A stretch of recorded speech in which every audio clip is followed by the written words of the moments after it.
Cheers, sir. Cheers. Cheers, producer. Music and carry on.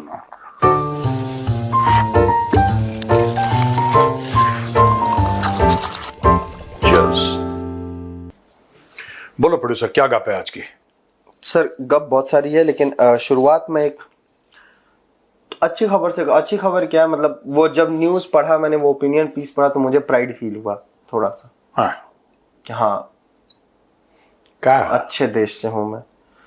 एक Israeli defence policy expert. आपको opinion piece पढ़ के convince हुए कि आप अच्छे देश से? नहीं, वो नहीं, मतलब आप ये कह रहे हैं कि जो आपकी अच्छी भावना थी उस पर एक मोहर लगा दी किसी बाहर वाले ने? किसी बाहर वाले ने, मतलब एक पॉजिटिव वाइब आई। पॉजिटिव वाइब आई, ये करेक्ट हुआ है। This is the power of communication. Carry on sir. ये तो है, बड़े बुजुर्ग अच्छा सिखाते हैं। पाषाण योग वाले ग्रामर टीचर। सर नहीं, मतलब सीरियसली वो पढ़ के अच्छा लगा मुझे। और मैंने पूरा ओपिनियन पीस पढ़ा। वो ओपिनियन पीस छपा है जेरूसलम पोस्ट में। द जेरूसलम पोस्ट में आपको मैंने डिस्कस किया आते ही आते सुबह। हाँ। तो सोचिए मैं कितना एक्साइटेड था उस न्यूज उसको लेके।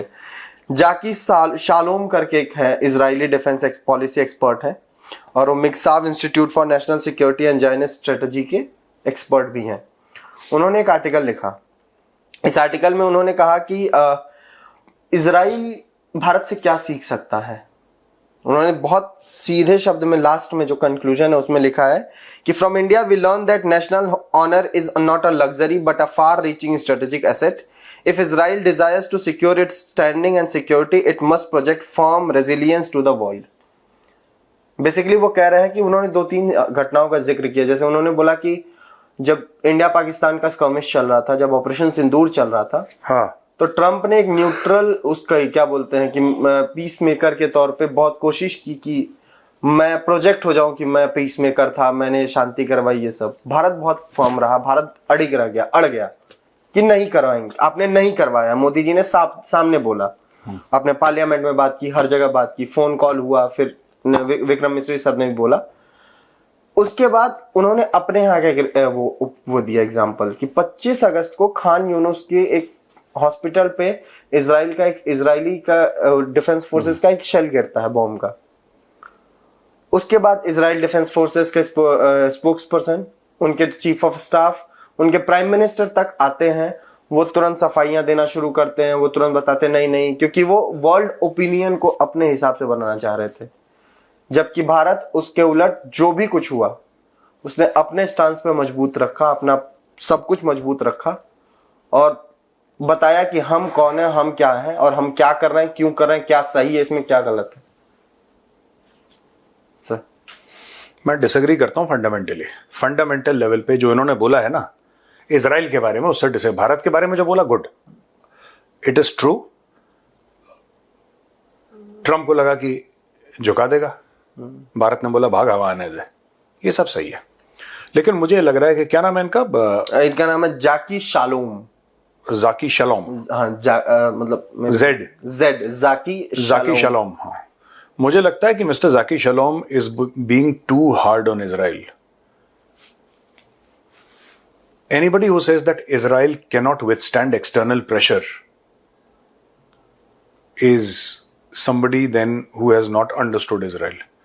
Israel has been withstanding foreign pressure even before Israel was created.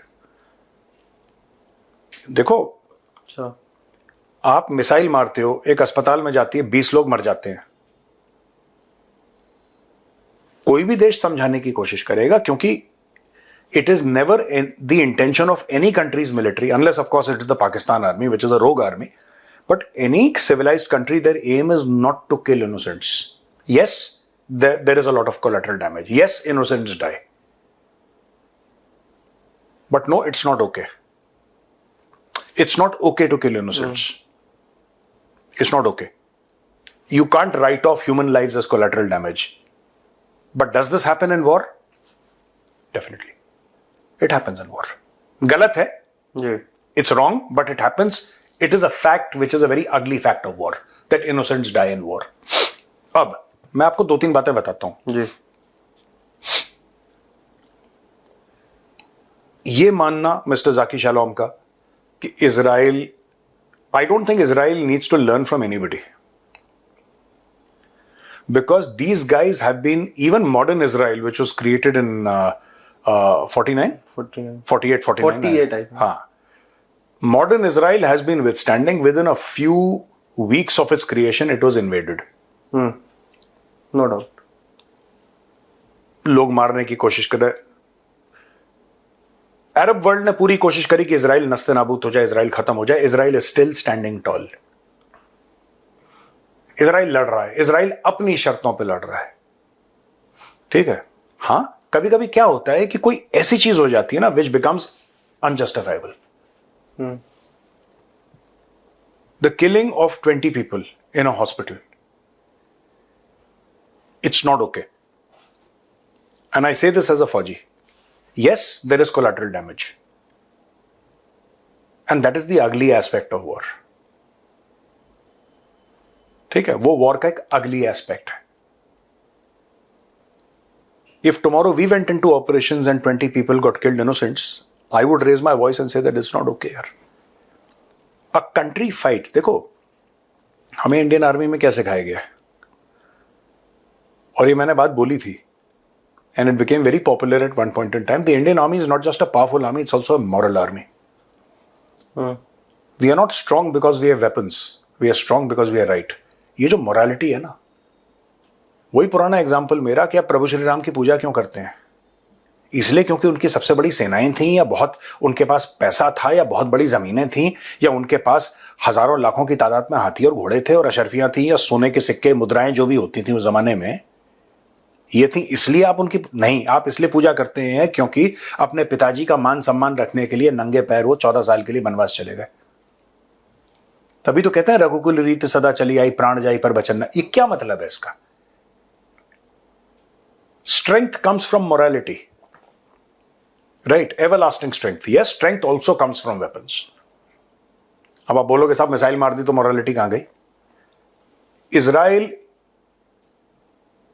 if there is a country in this world which has projected strength in extreme adversity in the world, there are many countries. India is amongst them. But I don't think there is any country like Israel that has projected this kind of inner strength. I think Mr. Shalom is being unduly harsh to Israel. यार उस country के ना लोग examples देते हैं Israel के people के. सही है, आप जो बता रहे हैं वो सही है सर, बट स्टिल मेरा एक थोड़ा सा कंफ्यूजन आता है यहाँ पे. इफ यू व्हेन यू से कि ठीक है वो mister Shalom is being a bit more harsh on his own country. हाँ, बट सर अभी कुछ दिन पहले when Netanyahu visits Trump White House, so वो सबसे पहले नोबेल का वो देते हैं जो सब लोग कर रहे हैं. हाँ. तो ये नहीं है खुशामदी करना और ये सारी चीजें, ये कुछ. आप एक बात समझो, Israel's war is not a war of conquest. Has Israel occupied territories? Of course, yes. But then if you go back to history, you'll realize that those guys attacked Israel first. So if you attack me first, if I'm not troubling you and if you attack me first, then get ready for retaliation and don't cry tomorrow. If you do on October 7th, there are going to be very severe consequences. Then don't cry and go to human rights tomorrow because you did October 7th. So that is one part of it. I think when Benjamin Netanyahu goes to Donald Trump and says, ये लो Nobel prize का recommendation हमारी तरफ से, Benjamin Netanyahu को भी पता है कि उस रिकमेंडेशन की जीरो वैल्यू है और ट्रम्प को भी पता है उस रिकमेंडेशन की जीरो वैल्यू है. क्योंकि नोबेल जो प्राइज की कमेटी होती है, it does not take recommendations from heads of state कि शहबाज शरीफ और आसिम मुनीर ने एक चिट्ठी लिख के दे दी. वो चिट्ठी आसिम मुनीर की मुरमुरे खाने लायक है बस, उसकी और कोई वैल्यू नहीं है नोबेल पीस प्राइज कमेटी की. इट हैज नो वैल्यू, कोई भी हेड ऑफ स्टेट करे, इट हैज नो, बिकॉज उनका प्रोसेस वो नहीं है. बेंजामिन नेतन्याहू ने क्यों करा? He is in the middle of a war, he needs allies. Benjamin, देखिए, this is a typical strategic mindset. Okay. और a tactical mindset, not a strategic but a tactical mindset. आपको फायदा हो रहा है ना ट्रंप को चिट्ठी देना, आपकी जेब से तो कुछ नहीं गया, A4 साइज का पेपर है, आपने उसमें साइन कर दिया कि ट्रंप से बड़े बेहतर कोई नहीं है और ट्रंप से ये कुछ नहीं है, ये कुछ नहीं है, चलो ट्रंप को नोबेल प्राइज दो, आपने साइन करके दे दिया, ट्रंप खुश हो गया। आपने बोला जरा वो हथियार देना हमें, ट्रंप ने बोला डन, कहानी खत्म। He is fighting a war and he needs all the support that he can get. He is fighting a war and he is been fighting a war for nearly 2 years now, correct? No doubt. अब जो हम यौम Kippur war के लिए बोलते हैं वो भी शॉर्ट वॉर था, जो 6 day वॉर था वो भी शॉर्ट वॉर था, तो ये तो 2 साल तक खिंच गया। और जो आप पहली वॉर की बात बताएं वो भी 13-14 दिन ही चला था, तो ये तो लंबा खिंच गया ना। So he needs all the help that he can get. अगर उसको ये लगता है कि उसके देश के फायदे में है कि ऐसी एक फेक चिट्ठी दे देना जिससे डोनाल्ड ट्रंप उछलने लग जाएगा, दे दे यार भाई। Israel does not have its own aircraft, all the aircraft it has purchased from America, whether it's F-16, whether it's F-35 है, I think Eagles, I don't know whether they have Eagles or not, but है कुछ Eagles हैं उनके पास, अभी है forward, I think F-15EX ना, हाँ। So all these are American platforms यार, all these are American platforms, they have Patriots, ठीक है ना। कई इजराइल ने बनाए, लेकिन इजराइल के जितने भी एयरक्राफ्ट हैं, Israel does not make aircraft. Israel के साथ तो इजराइल को अमेरिका की हेल्प चाहिए लड़ाई के बीच में। आपने बोला कि ठीक है यार, अगर इसको चिट्ठी देके मेरा उल्लू सीधा होता है तो क्यों नहीं, I am in the middle of a war. India is not in the middle of a war, we are not in the middle of a war. मैं ये कह रहा हूं कि भारत अमेरिका के सामने नहीं झुका, ये बहुत अच्छी बात है। मुझे बहुत गर्व है अपने प्रधानमंत्री पे, और अपने देश पे तो था, है और रहेगा। लेकिन कोई इजरायली स्ट्रेटेजिस्ट ये बोले कि नहीं इजराइल झुक गया, नहीं, इजराइल नहीं झुका। किसी भी फौजी के लिए यह कहना कि यार तुम्हारी मिसाइल से ना 20 बंदे अस्पताल के अंदर मर गए ना, ये गड़बड़ हो जाएगी। थोड़ा सा ना फौजी हिल जाता है। कल आप सामने कश्मीर की बात ले लो, जहां पे टेररिस्ट का आमने सामने, मैं बड़ी जिम्मेदारी के साथ एज अ वेटरन बता रहा हूं, कितना भी खतरनाक खुर्राट सीओ राष्ट्रीय राइफल्स का, जिसकी यूनिट की 100 किल्स हो, मैं एक बात कह रहा हूं, मुझे नहीं पता, एक ऐसी हाइपोथेटिकल मैं बोल रहा हूं, 100 किल्स हो उसकी यूनिट में अशोक चक्रों, शौर्य चक्रों, सब कुछ XYZ पूरा हो, ठीक है। सामने उसके लश्कर का कमांडर आ गया और ठोक देगा, ठीक है। सामने उसके पाकिस्तानी फौज का कोई आ गया, ठोक देगा, उसको 2 सेकंड नहीं लगेंगे, ठोक दूं, ठीक है।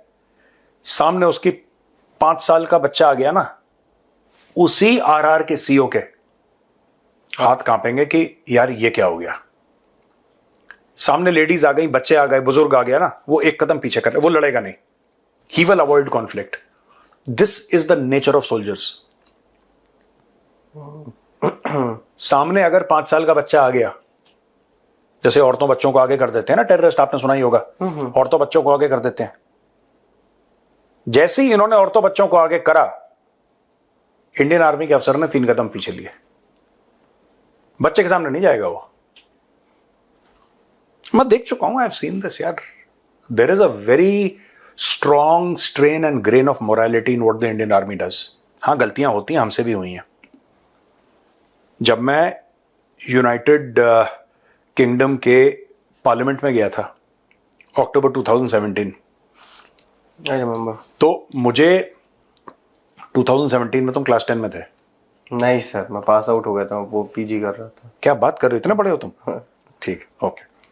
2017 में जब मैं गया था, तो वहां पे मैंने जो बोला कि did the Indian army, were there human rights violations committed?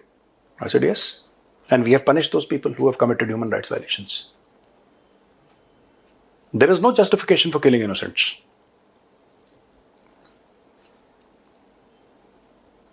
फौज ही नहीं करती boss. No innocents. You don't harm innocents. इसके ऊपर कभी और बहस करेंगे लंबी, ठीक है प्रोड्यूसर? पहली बात तक मैं UG कर रहा था, PG नहीं कर रहा था 2017। देखा, तुम पकड़े जाते हो प्रोड्यूसर, तुम्हारा गेम खुल जाता है। PG गलती से निकल गया था मुंह से, तो मैंने कहा कि करेक्ट कर दो आपके सेंटेंस के बाद, क्यों खुद को दूंगा। मैं क्लासमेट्स कहेंगे आता है झूठ बोलता है। So I was doing UG in Delhi University. And the Israeli military is a very, very, very professional force. But sir, still, They're fighting for survival. देखो, उनके टर्म्स ऑफ एंगेजमेंट अलग हैं. Terms of engagement Indian armed forces के अलग हैं, Israeli armed forces के अलग हैं. हर एक आर्म्ड फोर्सेस के अलग टर्म्स ऑफ एंगेजमेंट होते हैं. Israel is always under attack, but Israel is a nuclear power, right? But Israel's adversaries do not have the nuclear weapon. so they have not never used. नहीं, used or not is a different case. Israel के दुश्मनों के पास nuclear weapons नहीं है. हमारे दोनों दुश्मनों के पास न्यूक्लियर वेपन्स हैं. हमारे स्टेक्स अलग हैं, उनके स्टेक्स अलग हैं. For us to sit in judgment of Israel would be wrong because we don't know. Only the wearer knows where the shoe bites. जूता कहाँ काटता है पहनने वाले को पता है. मैं यहाँ पे बैठ के ज्ञानचंद बनूं और बोलूं कि मैं तुम्हें बताऊंगा इजराइल में क्या, ऐसा नहीं होता भाई. उनके चैलेंजेस अलग हैं. We have got different challenges, Israel has got different challenges. Sir एक इस पे एक डिटेल्ड हम लोग करेंगे, बट मैं सर थोड़ा सा आता हूँ क्रिकेट की तरफ. It's important to discuss cricket अभी, क्योंकि कल से आई थिंक एशिया कप शुरू हो रहा है.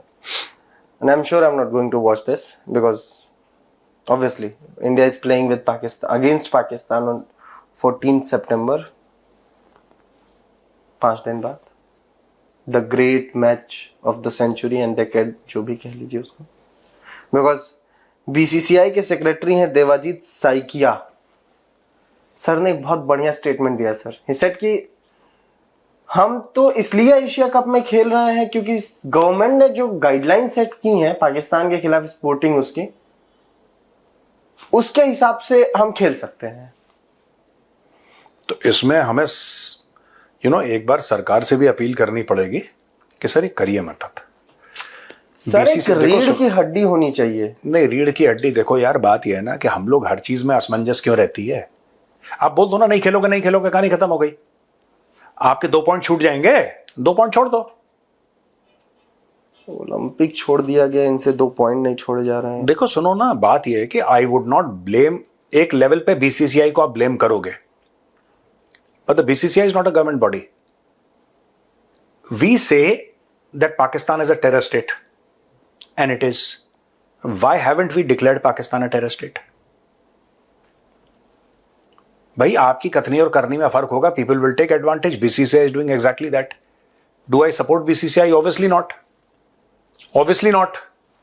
ये जो मैच सो कॉल्ड होने वाला है, ठीक है, ये कभी नहीं होना चाहिए, नहीं होना चाहिए. लेकिन there should be clarity from the top also कि boss this is not okay, we don't agree with this. खत्म करो इसको. नहीं होगा. आप एक बार आदेश पास कर दीजिए, एमएचए एक बार आदेश पास कर दे, सब खत्म हो जाएगा. एमएचए के आदेश के खिलाफ जाएंगे लोग. On the floor of parliament sir, Mansukh Mandaviya sir, he said कि हम बायलैटरल नहीं खेल सकते, but yeah obviously we can play in multilateral tournament. देखिए, बायलैटरल मल्टीलैटरल इससे कोई फर्क नहीं पड़ता. ये अपने आप को हम लोग धोखा देते हैं ये बोल के कि हम ऐसा तो कर सकते हैं तो वैसा कर सकते हैं, पर ये नहीं कर सकते. मेरी आपसे दुश्मनी है, मेरी आपसे दुश्मनी है. मैं आपके घर पे खाना नहीं खाऊंगा, लेकिन अगर आप मेरे घर आएंगे मैं आपको वेलकम. ओ भाई, या फिर एक काम करते हैं, गुप्ता जी के घर में चलो पूरी सब्जी खाकर, बाहर क्या लॉजिक है, बैठ के मिलते हैं. हाँ, एक काम करते हैं ना, तुम मेरे घर आ रही हो ना मैं तुम्हारे घर आ रहा हूं, हम दोनों की बड़ी दुश्मनी है, चलो यार रेस्टोरेंट में बैठ के दोनों खाना खाएंगे. ये क्या लॉजिक है यार. Either Pakistan is a friend or Pakistan is an enemy. Make up your mind and act. एक दिमाग बना लो अपना कि ये करना है कि नहीं करना है.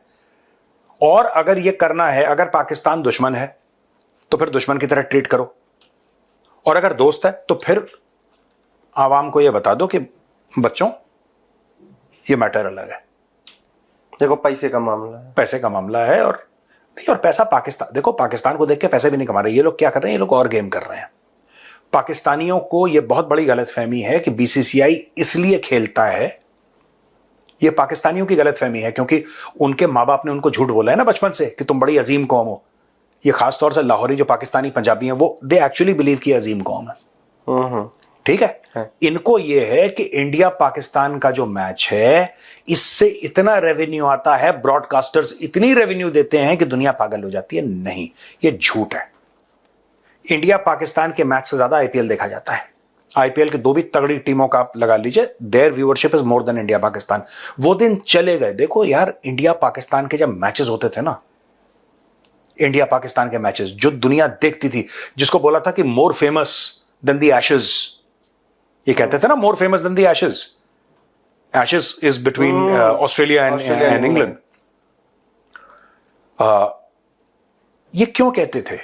ये इसलिए कहते थे कि वहां से इमरान खान, वकार यूनिस और वसीम अकरम बॉलिंग करते थे। वहां से इमरान खान, वसीम अकरम, वकार यूनिस बॉलिंग करते थे। ये नकली प्लास्टिक का शी जिनपिंग थोड़ा ना था यार। ये इसका दामाद, किसका, वो अफरीदी का दामाद जो है, ये प्लास्टिक का शी जिनपिंग, ये था क्या भाई? वो दिन चले गए इंडिया पाकिस्तान राइवलरी के। मैं क्रिकेटिंग टर्म्स में बात कर रहा हूं, वो दिन चले गए भाई, जब इंडिया और पाकिस्तान की ऐसी बिल्कुल दुश्मनी होती थी और क्रिकेट फील्ड में और खून खराबा, इन द सेंस कि चलो हम आज, देयर इज नथिंग टुडे। तो ये जो पाकिस्तानियों की समझ है कि ये होगा और वो होगा, कुछ नहीं होगा। अब मैं बताता हूं बीसीसीआई फिर खेलता, जब आप बोलेंगे कुछ नहीं होगा तो खेलता इसलिए क्योंकि बीसीसीआई पूरे एशिया कप से पैसा कमा रहा है।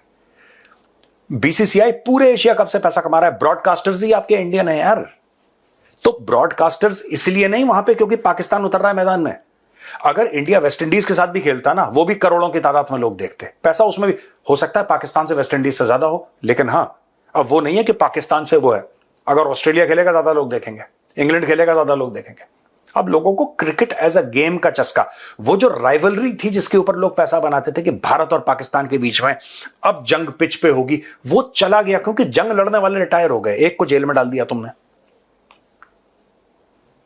उसने गुनाह कर दिया, तुम्हें वर्ल्ड कप जिता दिया 1992 में, तो तुमने पकड़ के उसको जेल में डाल दिया, उसको तुमने फारिग वारिग कर दिया। तुमने बोला कि नहीं, तुमने पाकिस्तान की बड़ी खिदमत करी, तुम्हारी जगह जेल में, तुम जेल में जाके बैठो, तो उसको तुमने जेल में डाल दिया। ठीक है, अब वो नहीं है जो पाकिस्तानी समझते हैं कि भारत पाकिस्तान का मैच होगा और ब्रॉडकास्टर्स अरबों डॉलर का, ऐसा कुछ भी नहीं है, क्योंकि उसके लिए फिर उस लेवल की क्रिकेट चाहिए और पाकिस्तान में अब उस लेवल की क्रिकेट नहीं है।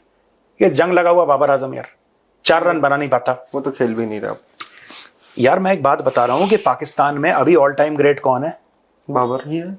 बाबर को ऑल टाइम ग्रेट कह रहे हो? वो मानते हैं सर। अरे उन्होंने सर किससे कंपेयर कर दिया, आप क्या बात कर रहे हैं? उन्होंने गैरी सोबर से कंपेयर कर दिया।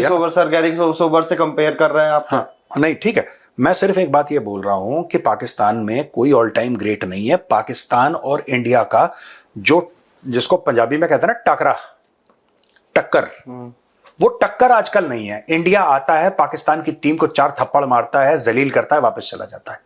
ये है 20 मैच में से कोई एक आध गलती से पाकिस्तान जीत। तो ये मैं क्यों बोल रहा हूं, ये उनके साथ खेलना गलत है।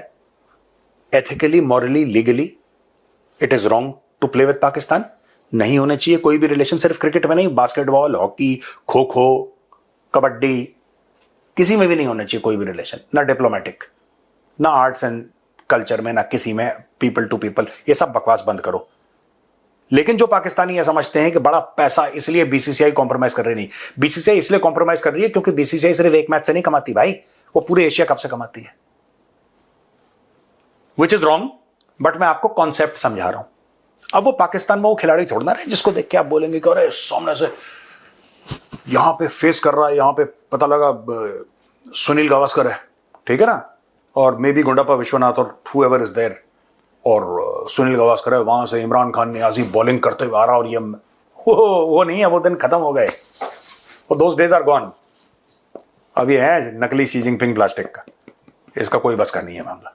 सर आप ये सारी चीजें कह रहे हैं पैसे की, मेरे पास एक रिपोर्ट है, मतलब मीडिया में चली है 2 दिन 3 दिन पहले ही, कि बीसीसीआई के फाइनेंसेस जो हैं नए रिकॉर्ड्स पे, नए हाईज पे चल रहे हैं सर।